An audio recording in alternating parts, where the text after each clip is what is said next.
Hi everyone, I'm Daniel Sanchez. This is going to be like a talk in Spanish, so let me introduce myself in Spanish. Bueno, mi nombre es Daniel Sánchez. Yo soy Unity Certified Instructor de Unity Technologies para Latinoamérica, Unity Education Ambassador. Soy advocate aquí en Colombia. También tengo experiencia en desarrollo, más que todo con Unity. Y esta charla va a ser acerca de el diseño del juego. He tenido la oportunidad de ser juez y mentor de la Game Jam Plus en años anteriores, así que les puedo decir algunos de los puntos más importantes en los que yo más me enfoco a la hora de revisar sus juegos. Esto es bien importante porque si bien ustedes ya traían una idea, ya de pronto la habían probado, la habían puesto ahí en un itch.io y funcionó, pasaron a la siguiente etapa y están buscando trabajar sobre esa idea, muchas veces ustedes sienten que necesitan agregarle más cosas. Como no, esto fue el, el mínimo producto viable. Esto es lo mínimo que nosotros queríamos entregar como prototipo, pero tenemos una lista de 2 páginas para añadirle al juego después. Entonces, ¿en qué nos vamos a enfocar? Muchas veces, lo primero es que vuelvan a revisar ese GDD que ustedes hicieron, que espero, por favor, que hayan hecho a la hora de montar ese prototipo, ese primer juego. Un GDD debe incluir incluso de cómo lo van a vender, cómo lo van a distribuir. Ese GDD debe incluir todo lo que ustedes tienen en su juego. Si ustedes ya hicieron esa tarea muy juiciosos desde el prototipo, se van a dar cuenta que tal vez la implementación de esas ideas cambió a la hora de que ustedes hicieron como tal el juego. Algunas de esas cosas cambiaron, esas cosas funcionaron, esas cosas de pronto están ahí como algo extra. Deben revisar y contrastar muy bien la idea que ustedes tienen en este momento con la idea original de su juego. ¿En qué punto están? Si ustedes lo ven como una mejora y tuvieron unos buenos comentarios en esos puntos, está bien, deben cambiar el GDD para que se adapte a ese nuevo juego. Importantísimo, recordemos siempre que el GDD, el Game Design Document, es un documento vivo, no es un documento que nosotros hacemos al principio o al final del juego, como muchas veces se tiende a hacer. Yo sé de primera mano de que da pereza, es complicado, de pronto me va a quitar una hora y pues es una hora menos de desarrollo, pero es necesario que lo hagamos, es muy, muy necesario porque eso nos va a dar las herramientas justamente para contrastar y para que nuestro equipo de pronto no haga más cosas o nosotros mismos no hagamos más cosas que no están contempladas dentro de la idea principal de ese juego. Y aquí voy a hablar algo muy importante y es las mecánicas. Recuerden que las mecánicas son eso que hace que el juego se sienta bien o no se sienta bien. He visto muchos juegos que intentan centrarse fuertemente en una narrativa. En este momento, pues estamos en varias jams que se complementan con la Game Jam Plus y muchas tienen que ver con una narrativa. Entonces nosotros comenzamos a pensar esa idea del juego desde una historia y no desde las mecánicas. Este es el momento para que ustedes vuelvan a esas mecánicas que hacen de su juego lo que ustedes quieren que sea su juego. Es muy importante centrarse en esas mecánicas, esos conjuntos de reglas que le dan el sentido al juego. No es una película, no es un cómic, es un juego, algo interactivo. Y deben haber mecánicas que yo pueda como jugador em, explotar para tener la experiencia del juego. Recuerden también, los juegos son experiencias y todo el mundo debería poder probar esas experiencias. Si nos centramos principalmente en la narrativa, vamos a tener un inconveniente, y es que con esa narrativa, de pronto las mecánicas no van a quedar tan claras. La narrativa, muchas veces, sobre todo en estos juegos que nacieron desde una jam, la narrativa está para apoyar a las mecánicas o se apoya en las mecánicas. Las mecánicas no le dan sentido, digamos que sí, las mecánicas son lo que le dan sentido al juego y la narrativa está ahí para complementarlas. No es la narrativa jerárquicamente encima de las mecánicas. No, lo que importa es la historia y la historia de estos dos personajes. ¿De qué vale tanta narrativa si de pronto eso no se va a ver dentro del juego? Hay muchas personas que toman también la página de itch.io, la página principal de su juego, y ahí escriben una historia supremamente larga, incluso escriben cómo jugar dentro del juego, pero el juego no está contando esa historia, el juego no está em, mostrando cómo jugar el propio juego dentro del juego. Eso no lo está haciendo. Yo estoy esperando que el jugador vaya a itch.io y lea todo para poder enterarse de qué va el juego. El juego debe tener unas mecánicas que apoyen justamente, em, que apoyen la idea o que le den sentido a la idea que yo pueda asimilar directamente con esa narrativa, lo que yo tengo por debajo. Hay varios videos y espero, aquí les dejo como la primera invitación. Si necesitan contactarme desde el Discord, desde cualquier otro lado, pues lo pueden hacer libremente. Espero que les pueda dejar mis redes al final. Pero sería bueno que les pueda pasar pues más material de cómo las mecánicas elevan la narrativa. En este caso, hay charlas de, digamos, la GDC. Voy a intentar compartir pantalla. Hay charlas de la GDC en donde nosotros podemos ver justamente cómo las mecánicas y construir el juego alrededor de las mecánicas le da, pues, un sentido a esas, al juego. La narrativa está ahí para darle un boost y de pronto, pido perdón si en este momento es un poco confuso, como no, pero pues es que la idea de mi juego es un personaje que le pasó esto y tiene que ir a salvar a tal persona, o es la historia de un grupo de personas que quiere hacer un pueblo, la historia que sea, pero yo debería ser capaz de con las mecánicas poder transformar esa historia, poder darle un sentido incluso diferente. ¿Qué pasa, digamos, en Silent Hill, en el Silent Hill 1? En el Silent Hill 1 nosotros teníamos un problema, pues, con el poder de renderización de la consola. El Play 1 para efectos modernos no era una consola tan potente. Igual nosotros recordamos eso en HD. Pero cuando nosotros vemos los videos, vemos que hay una limitante técnica. Esas limitantes técnicas de pronto también van a comenzar a afectar mis mecánicas, porque yo no puedo tener de pronto 20.000 enemigos al mismo tiempo y es que la historia de mi juego requería 20.000 enemigos para funcionar, pues eso no debería ser así. Con Silent Hill pasa que hay una niebla. Esa niebla está para ocultar un poco cómo se hace el popping de los elementos en la distancia.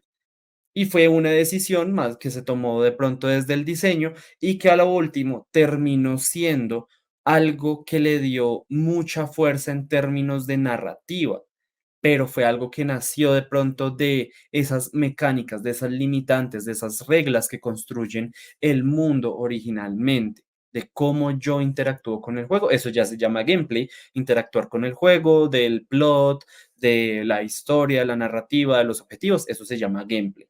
Las mecánicas son esas pequeñas reglas, yo las llamo verbos, saltar, correr, esconderse, sí, ese tipo de verbos son los que definen, pues, al final nuestras mecánicas. Es importante tener eso muy en cuenta. Me queda acá mucho tiempo, espero se haya entendido este punto. Igual, si es necesario, recuerden, me pueden contactar para tener como más claro los recursos que les pueda proveer en cuanto a estos temas.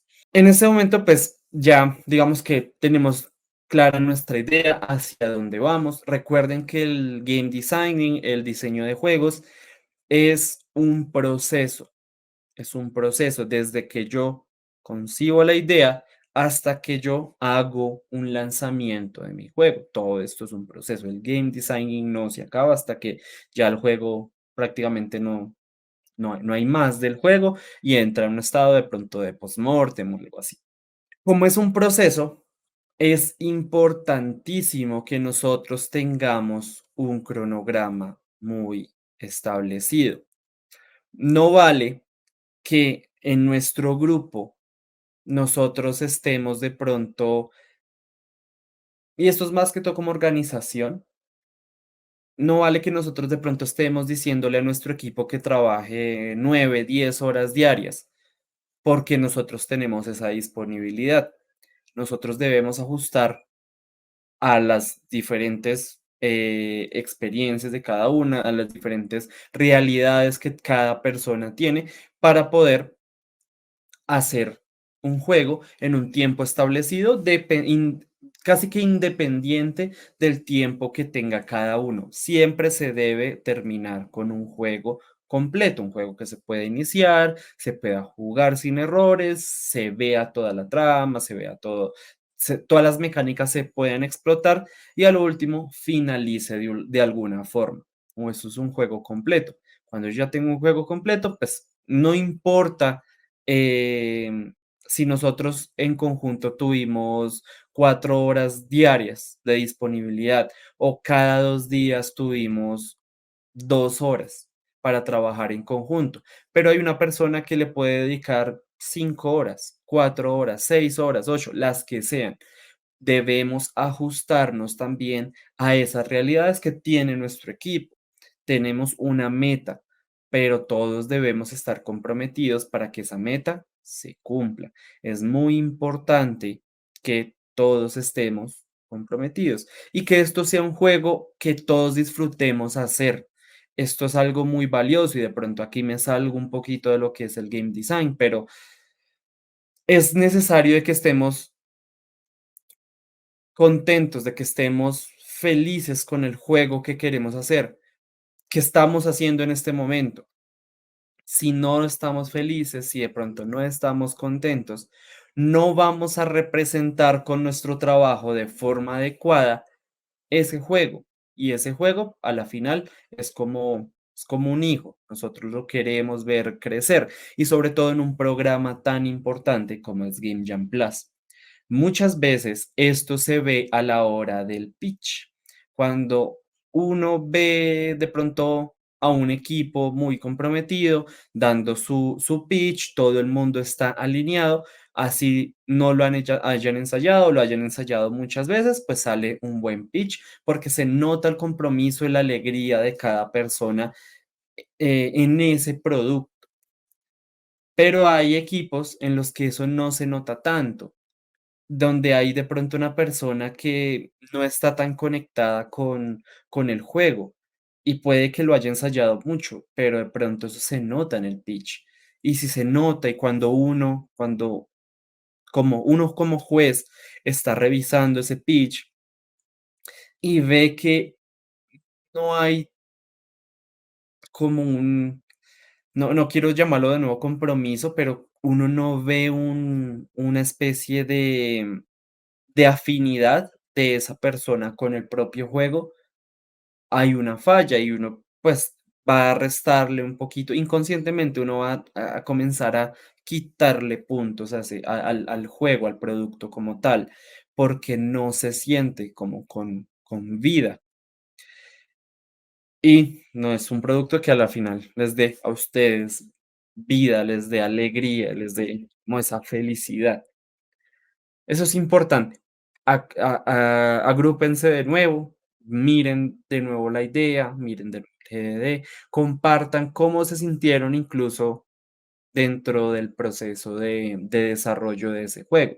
Qué cosas pueden aportar más o por cualquier realidad independiente, cómo ustedes van a estar aportando menos, pero que ese aporte que hagan sea sustancial, sea muy bueno para el desarrollo del juego, que ustedes estén felices, contentos con eso que están aportando.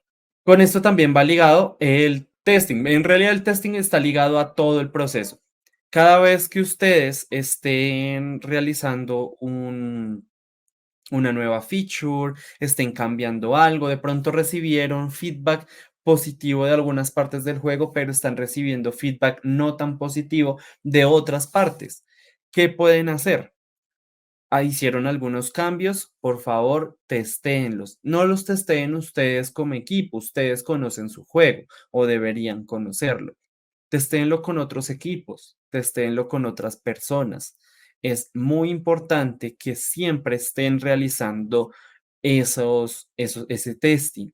Siempre estén, si lo tienen en Itch.io para jugar en web, suban una nueva versión y díganle a esas personas, o súbanla como versión privada. Envíenle el link a amigos, envíenle el link a personas que no suelen jugar juegos o que no suelen jugar ese género de juego que ustedes están desarrollando. ¿Por qué? Porque de pronto esas personas van a decir, no entiendo esto de su juego.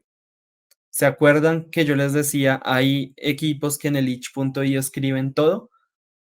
Pues yo voy a entrar al itch, voy a darle jugar a su juego y el juego no me está diciendo qué hacer. Habrá alguna persona que dice, no, no entendí, me dio pereza leer todo eso. Yo pensé que el juego me lo iba a decir. Aquí no supe qué hacer. Aquí hace falta un símbolo. Personas más especializadas, de pronto otros desarrolladores, otro equipo que no tenga ni idea de su juego, ustedes solo lo presentan y les dicen, jueguen. Cuando ustedes están presentando un juego nuevo a alguien, sin decirles nada, esas personas deberían ser capaces de explotar las mecánicas de su juego. Y si no lo están haciendo, hay algo raro, de pronto no está mal, con el juego que están presentando. Yo lo primero que suelo hacer es, pues, ver esa página, pero de pronto hay jueces que no. De pronto hay personas que no revisan esa página primero, sino lo primero es mandarse de cabeza a la experiencia que les están ofreciendo. Y si eso de pronto no está tan claro, es donde comienzan a fallar muchos juegos. Puede ser divino, precioso, puede tener las mejores gráficas, puede tener los mejores apartados de audio, pero si esas mecánicas no fueron probadas, no, no se va a sentir bien el juego. Y ahí es donde a mí personalmente me da un poquito de tristeza porque es mucho trabajo invertido que a la final no se puede disfrutar. Y no queremos, creo que nadie quiere que sus juegos salgan en ese estado. Queremos que sus juegos salgan de una manera muy pulida, de una manera muy testeada, muy probada, que esa fórmula que ustedes traen, ustedes puedan decir, funciona. Ya tenemos tantas estadísticas, tantas analíticas. Y vamos para el siguiente tema, las analíticas. Recuerden que ustedes en itch.io sobre todo tienen unas analíticas. ¿Cuánta gente ha jugado su juego? ¿Cuánta gente ha visualizado la página de itch? ¿A cuánta gente le ha salido una impresión de su juego? ¿A cuánta gente le ha salido en thumbnail, en ahí un preview de su juego en la página principal de itch.io? Eso es una impresión, por si acaso. Esas analíticas ténganlas en cuenta. Si ustedes dicen, bueno, mi juego ya lleva 2 semanas, 3 semanas, o desde que lo subimos tiene alrededor de 1000 visualizaciones, tiene alrededor de 1000 impresiones, es porque su juego de alguna forma está generando una atracción, está siendo interesante. Busquen eso que hizo a su juego interesante por ese tiempo. ¿Qué lo hizo interesante? No sé, de pronto tiene un tag que va muy de acuerdo con este juego. Pusieron un tag, pusieron una analítica ahí. Hablen en términos de números. Y sí, es muy aburrido, muchas veces es muy aburrido, pero cuando ustedes están diciendo este juego tiene futuro, este juego tiene mucho potencial, muéstrenlo con números, muéstrenlo con analíticas. Es muy importante, muy valioso que ustedes digan, hasta el momento, tantas personas han probado nuestro juego, han jugado 1000 personas nuestro juego, que 1000 es muchísimo para un juego de pronto hecho en 48 horas es mucho. Pero digámoslo, por ejemplo, 100 personas, 1000 personas han jugado nuestro juego. De esas 1000 personas, más o menos en qué periodo fue, más o menos en qué días fue.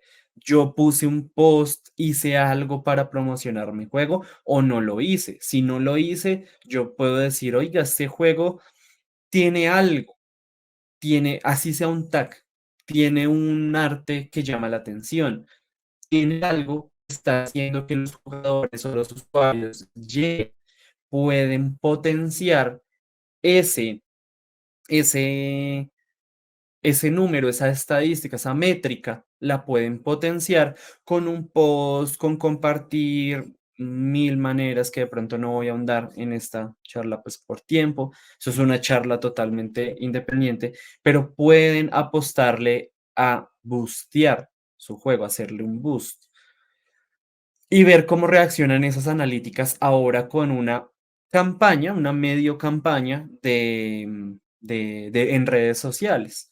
Oiga, tuvimos un incremento en las visualizaciones de nuestro juego. Mucha más gente jugó nuestro juego. Tuvimos más descargas. Se incrementó en tanto por ciento.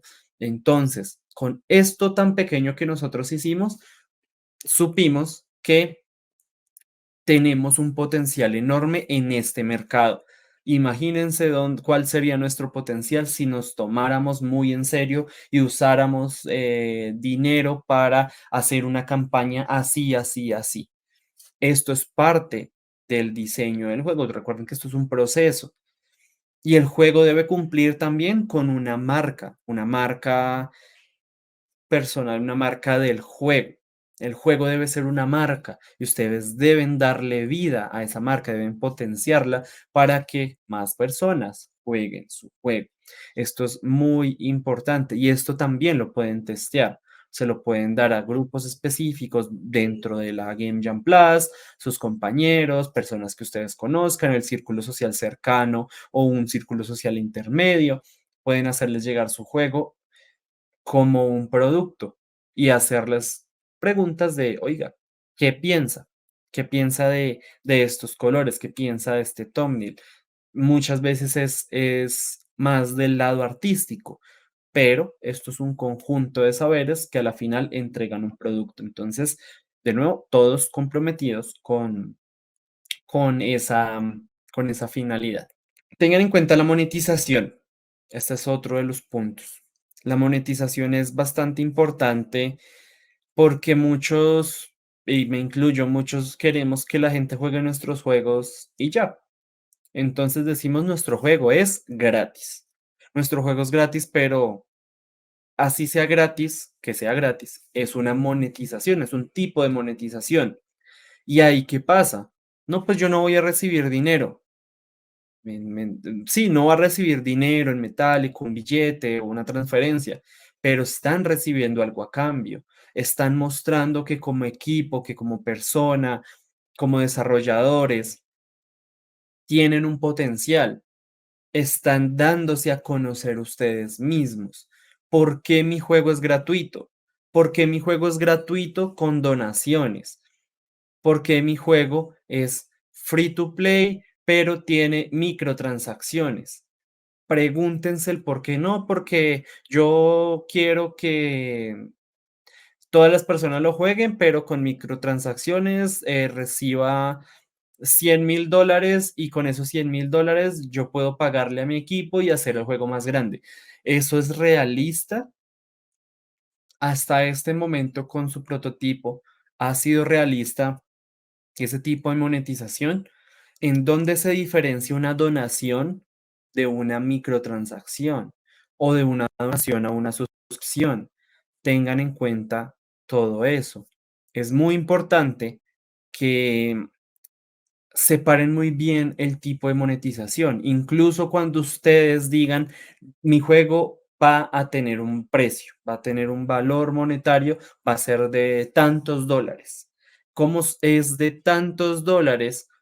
Em, pues a la final, ¿qué es lo que yo espero que venda ese juego? De forma realista, de que yo haya hecho un buen estudio de mercado, de que con las analíticas yo le dé soporte, con esos números que yo ya tengo, le dé soporte al, a los números felices que por lo general tenemos y hacemos diciendo, mi juego va a vender 10.000 copias, 100.000 copias, vamos a tener tanto en microtransacciones. Tengan muy en cuenta eso. Volvemos otra al punto principal de lo que vendría siendo, pues, el game design que la mayoría conocemos. Y es que cuando nosotros hayamos probado todo esto, las mecánicas, cuando estemos seguros de que este juego tiene una salida, de que esta idea funciona, recuerden centrarse en el jugador. Recuerden hacer un diseño centrado en el jugador. No es una, bueno, depende del juego, pero de pronto esto no es una maquinaria pesada para monetizar. No es usar los principios de la gamificación para enganchar a nuestro jugador a punta de microtransacciones. Tenemos que centrarnos en el jugador, ver incluso las necesidades de esa persona, porque es una persona la que va a estar jugando su juego. Las necesidades de esa persona frente a un mercado. Porque existen los juegos indie, porque muchos de esos juegos indie justamente satisfacen esas necesidades que de pronto un mercado triple A no le está dando a una cada vez mayor población de jugadores. Es importante, de nuevo, que nosotros nos centremos en ese jugador, de cómo nosotros de verdad podemos, y esto es un poquito feo, empatizar desde un producto, desde una marca, como nosotros podemos empatizar con esa persona que está jugando. De alguna forma decirle, nosotros también somos jugadores y este es nuestra prueba de amor hacia la industria. Esto es un producto que está centrado en usted como jugador para que tenga una buena experiencia. Para que tenga una buena experiencia no significa que sea todo narrativa, de que sea todo tratando un tema muy profundo, no. Una buena experiencia también puede ser un juego muy competitivo, porque de nuevo es un mercado, es una población que está ahí. Centren mucho cómo van a entender y satisfacer esas necesidades de su público objetivo. Cómo pueden personalizar la experiencia para esos tipos de jugadores. Porque existen juegos que de pronto dejan jugar un poquito con la dificultad o con la personalización. Juegos que tanto un jugador muy, muy competitivo como una persona mucho más casual pueden disfrutar. Claro, en diferentes niveles, pero ambos lo pueden disfrutar. Su juego de pronto es muy de nicho, muy centrado en un público objetivo muy concreto, muy específico, o es un juego para muchos públicos. De pronto nosotros todo el tiempo no jugamos Mario Party, pero es un juego que de alguna forma reúne a muchos tipos de jugadores, tanto a los súper competitivos como a personas que quieren jugar algo casual. Está la forma de un shooter. Un shooter puede ser jugado de forma casual. Entro a una partida, me divierto, me río un poquito con mis amigos y me salgo del juego, mientras que hay otra persona muy competitiva que está ahí todo el tiempo intentando mejorar, intentando llevar al límite esas mecánicas para poder tener una mejor escala. Esto también tiene que ver con la gamificación. Y ustedes dirán, pero pues nuestro juego ya pues, es un juego, ¿qué más gamificado que un juego? Yo suelo hablar de un modelo de gamificación que se llama Octálisis. En Octálisis son 8 motores que, que por lo general ayudan a realizar como el enganche, el engagement a un jugador o a un usuario. Esto se usa mucho para lo que tiene que ver con plataformas. ¿Sí? De pronto una plataforma de compras, una plataforma de puntos. Esto está ahí muy ligado. Voy a hablar rápidamente de los 8, no me voy a quedar mucho. Ustedes también lo pueden buscar. Pueden buscar Octálisis. El primero es epic meaning, como un significado épico. Ustedes tienen que llamar a la aventura de forma épica a sus jugadores. Debe haber un llamado a esa aventura. Debe haber de alguna forma una como una vocación. Es importante hacer sentir al jugador como que él fue el escogido, esa persona fue la escogida para realizar esta tarea, sobre todo en un juego mucho más narrativo, como en un Zelda. En un Zelda uno tiene un llamado y pues no es muy obvio, pero es una llamada a la aventura. Si ustedes también están familiarizados con el viaje del héroe de Campbell, pues se van a dar cuenta de que hay un llamado, de que estamos en un lugar conocido, estamos tranquilos, pasa algo y debemos aventurarnos a lo desconocido, donde toda la trama se realiza. Entonces, primero, un significado épico, un epic meaning, una llamada. El segundo es el progreso y desarrollo, pues este sentimiento que nos motiva a continuar porque tenemos que llegar a un punto, estamos progresando hacia un objetivo. Esto es importantísimo, de que nosotros también podamos hacer que nuestros jugadores a la final vean que están progresando y también vean que están progresando de pronto con respecto a otros jugadores. Tomando el ejemplo de Zelda, uno dirá, sí, pues yo tengo los niveles, pero los niveles, la experiencia, pero yo también puedo realizar un progreso o un desarrollo dentro de mi juego a la hora de hacer una construcción. Yo puedo ver y comparar mi progreso en esas construcciones, mi propio nivel de progreso a la hora de construir con otros amigos, con las personas en Internet. En Minecraft también puede pasar una máquina, un castillo. Yo también puedo evaluar mi progreso, mi desarrollo en ese juego. El tercer motor es el de creatividad y feedback.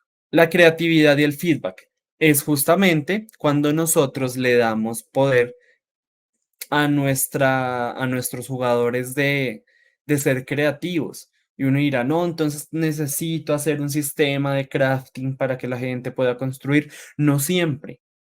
Vean que incluso el ajedrez, y uno diría, el ajedrez es muy técnico, pero en el ajedrez hay creatividad.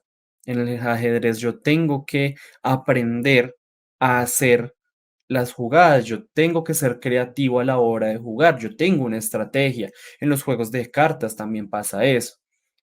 Debo darle a mi jugador de alguna forma la libertad para que se pueda expresar, para que su forma de jugar se exprese dentro de mi juego con las mecánicas que yo ya le di. Eso es muy importante. Y pues también, obviamente, que el jugador pueda tener un feedback de eso. Cuarto motor, la posesión. Ese sentimiento de que poseemos algo, de que estamos acumulando algo, una riqueza virtual. De nuevo, esto se usa mucho en las plataformas, esto es algo probado y que de pronto explota nuestra esencia como humanos, pero también es nuestra responsabilidad como desarrolladores de videojuegos en un contexto muy, de pronto a veces muy agresivo, que nosotros demos también pues una luz medio de esperanza con nuestros propios juegos, ¿no? Entonces, la posesión es sentir que yo siento yo tengo un bien, una riqueza, estoy acumulando algo, aunque sea totalmente inútil. Los jugadores y nosotros como humanos, pues necesitamos sentir que poseemos algo, que incluso no puede ser una riqueza, pero que este pueblo es mío. Esto que acabo de construir en un city builder es mío, esta es mi ciudad, este es mi pueblo, esta es mi arma crafteada, esto es mío, esto es personal. Y de nuevo, se liga con algo que por allá dijimos de la personalización del juego para cada uno de los jugadores. No necesitamos sistemas muy extensos para lograr que la gente se sienta en posesión de algo, pero es nuestra responsabilidad hacer que eso tampoco sea pues un mal para nuestros jugadores. El quinto, la influencia social. Justamente es lo que a nosotros nos impulsa a hacer las cosas. Muchas veces las personas que de pronto hacemos voluntariado nos gusta tener justamente esa afinidad social con una causa. Si nosotros estamos apuntándole a un juego que explota justamente eso, pues lo tenemos que explotar de una forma de que la gente de nuevo se sienta perteneciente a ese grupo, que la gente sabe que pertenece a algo, de pronto a algo mucho más grande que nosotros mismos, pero estamos apoyando. La influencia social no solo esa competencia malsana de las redes sociales, de quién viaja más, quién tiene las cosas más bonitas. También es algo que a nosotros nos motiva como especie humana a hacer más cosas, a poder apoyar a más personas, a que nos sintamos parte de algo más grande. Y esto es muy importante, de que podamos también hacer que nuestros jugadores, dependiendo del juego, pues sepan que están siendo parte de algo, que hay un grupo, una comunidad que los está alojando, como a ustedes los está acobijando la red de desarrolladores de videojuegos en que tiene alrededor toda la Game Jam Plus. Tienen mentores, tienen personas que los pueden apoyar y tienen personas increíbles dentro de la misma industria que han pasado por muchas experiencias y los pueden apoyar. Es ese sentimiento de pertenecer a un grupo social. 6. Escasez e impaciencia. Es cuando uno tiene la necesidad de que algo pase ya. Y de pronto lo han visto con juegos como Candy Crush, se me acabaron las vidas y no puedo jugar hasta mañana, con Clash of Clans. Ese sentimiento de que algo es limitado, de que yo tengo que esperar. Y esto lo usan mucho para el tema de las microtransacciones, pero piensen en su juego cómo hace que de pronto haya algo ahí que se sienta que va a escasear en cualquier momento, que necesitamos completarlo ya, que esto no, este bien, esto dentro del juego, este objeto, esta parte de la historia es limitada y debemos conseguirla. ¿Cómo yo exploto eso? Recuerden, escasez e impaciencia, como los otros juegos lo explotan, cómo yo le puedo dar un cambio, un pequeño cambio, para que eso apoye de pronto la narrativa de mi juego, o cómo dentro de las mecánicas yo incluyo este motor. Dentro de las mismas mecánicas, yo puedo contar una narrativa.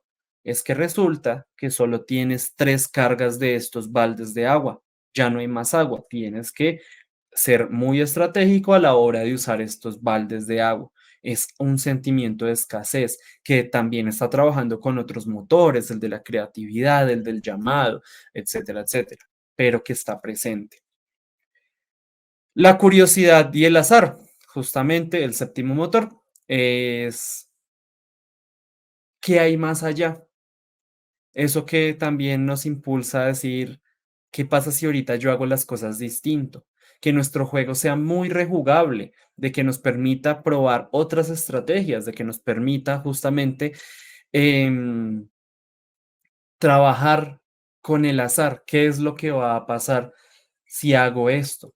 Si hago este cambio en mi gameplay, ¿qué es lo que va a hacer diferente esta vez en esta partida? Los juegos deben ser, sobre todo los juegos de game jams, deben ser muy rejugables, porque, digamos, uno como juez de pronto va a tomar 30 segundos, 2 minutos a veces máximo para probar los juegos, y en esos pocos instantes ustedes deben cautivar a las personas.